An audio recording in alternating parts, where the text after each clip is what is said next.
Shalom et bienvenue dans cette vidéo pour la paracha de la semaine. Cette semaine, nous sommes dans Parashat Ekev. Et nous allons voir en quelques minutes un des nombreux concepts que la paracha nous présente. Un concept qui est véritablement important. Ce concept, c'est la bénédiction. Et nous allons voir la puissance qu'il y a dans la bénédiction. Regardons ensemble le chapitre 8, considérons le verset 10 et nous allons aller jusqu'au verset 13. Tu mangeras et te rassasieras et tu béniras Hachem ton Dieu pour le bon pays qu'il t'a donné. Prends garde de peur que tu n'oublies Hachem ton Dieu en n'observant pas ses commandements, ses statuts et ses décrets que je t'ordonne aujourd'hui. De peur que tu ne manges et ne te rassasies, ne construises de belles maisons et t'y installes. Que ton gros bétail et ton petit bétail ne se multiplient et que l'argent et l'or ne se multiplient pour toi et que tout ce que tu possèdes ne s'accroisse. Verset 14. Et qu'alors ton cœur s'enorgueillisse et que tu oublies Hachem ton Dieu qui t'a fait sortir du pays d'Égypte, de la maison d'esclavage. Ici, la paracha nous enseigne que nous devons bénir Hachem, notre Dieu, pour la bonne terre, Eretz HaTova, qu'il nous a donnée. Quand on parle de bénédiction, c'est un sujet très important et très large. Il faudrait des heures et des heures pour creuser ce sujet. Mais je souhaite ici partager une pensée qui, je l'espère, pourra vous permettre, au cours de votre Shabbat, d'animer ou d'alimenter vos discussions sur la paracha. Là, le verset nous dit, tu mangeras et tu seras rassasié. Mais ça ne s'arrête pas là. L'homme animal va manger. Il va être rassasié. Il va être heureux d'avoir mangé un bon repas. Mais il ne va pas bénir Hachem. Ici, le verset nous commande de bénir Hachem pour la bonne terre. La vie juive, la vie du peuple d'Israël, la vie du serviteur de Dieu est une vie qui est jalonnée de bénédictions.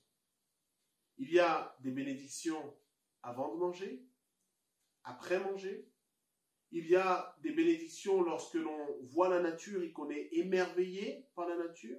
Par exemple, si je vois un océan, il y a une bénédiction qui reconnaît que l'Éternel est celui qui a créé l'océan.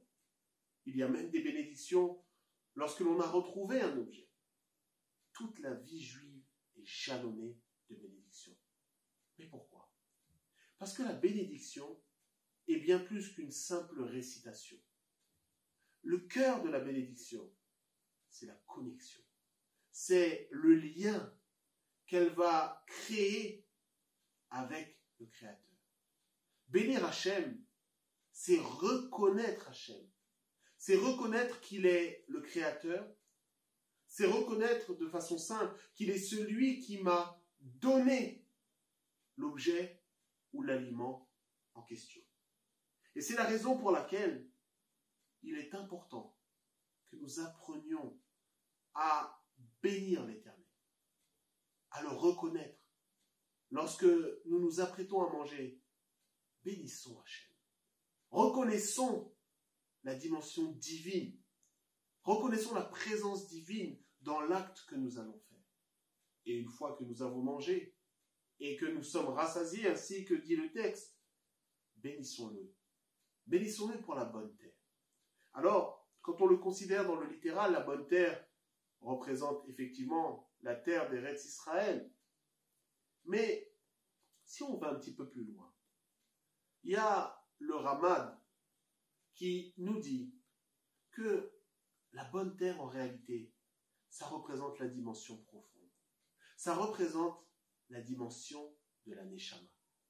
La Neshama, la dimension profonde de l'âme, qui nous a été donné par Hachem est ici en fait l'élément pour lequel nous devons bénir Hachem. Pourquoi? La Neshama, c'est le souffle. Le texte nous dit dans Genèse que c'est au travers de ce souffle que l'homme est devenu vivant. Alors nous comprenons que si nous bénissons Hachem pour l'âme qu'il a placée en nous, c'est-à-dire pour la vie, alors c'est le premier lien de connexion que nous avons avec Hachem. C'est pourquoi, dès le matin, nous remercions Hachem d'avoir ramené cette âme à l'intérieur de nous. Et je le disais, la bénédiction, c'est créer le lien, c'est créer un pont avec les dimensions supérieures. Lorsque nous bénissons Hachem, nous allons créer un lien qui va faire descendre la présence divine à l'intérieur de nous, dans notre dimension consciente, mais aussi dans notre dimension physique.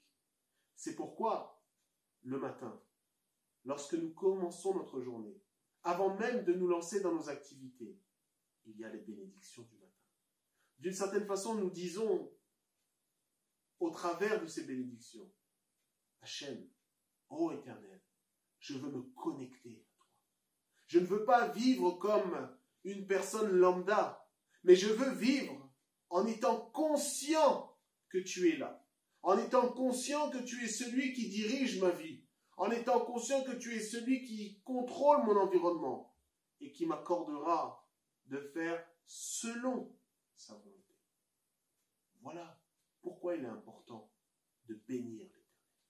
La bénédiction nous permet de grandir dans cette dimension de conscience du divin, de ne pas vivre comme une personne qui penserait qu'elle a obtenu ces choses par ses propres forces. Et c'est exactement ce que nous dit la paracha. Le verset suivant nous dit « Prends garde, de peur que tu n'oublies Hachem. » Prends garde. Si tu n'es pas dans cette bénédiction, dans cette dimension de bénédiction, tu risques d'oublier Hachem. C'est pourquoi, lorsque l'on bénit l'Éternel, lorsque l'on fait les bénédictions avec la kavana, pas juste dans une dimension de récitation, non, ça c'est une dimension superficielle. Mais lorsque je bénis Hachem, par exemple, lorsque je fais le motzi, lorsque je bénis Hachem et je dis à motzi lechem min haaretz, qui fait sortir le pain de la terre, en moi-même lorsque j'ai la kavana, je vais reconnaître que ce morceau de pain que j'ai devant moi n'est pas venu tout seul, mais que c'est Hachem qui a créé le blé. C'est lui qui fait germer le blé et qui permet que ce blé soit transformé en pain afin que je sois nourri. Donc même dans un acte le plus élémentaire qui est manger, je vais être capable de reconnaître la main d'Hachem et de reconnaître la fidélité d'Hachem. Et lorsque j'aurai un moment de découragement, un moment où je ne vais pas me sentir bien intérieurement pour différentes raisons, en faisant la bénédiction avec ce cœur, avec cette kavana, alors même dans un moment de découragement, je vais être encouragé. C'est pourquoi il est important de bénir l'Éternel, d'apprendre vraiment à rentrer dans ce concept. Et souvent, on voit beaucoup de personnes qui vont manger comme cela ou qui vont penser que leur bien ou leur situation qui est positive vient d'eux-mêmes, de leur propre force. C'est aussi ce que nous dit la paracha. Si on reprend le verset 12, il dit de peur que tu ne manges, tu ne te rassasies, ne construises de belles maisons et t'y installes. Que ton gros bétail, ton petit bétail ne se multiplie, que l'argent et l'or ne se multiplient pour toi et que tout ce que tu possèdes s'accroisse. Lorsque l'on ne bénit pas Hachem, on va l'oublier, lui qui est la source des bénédictions.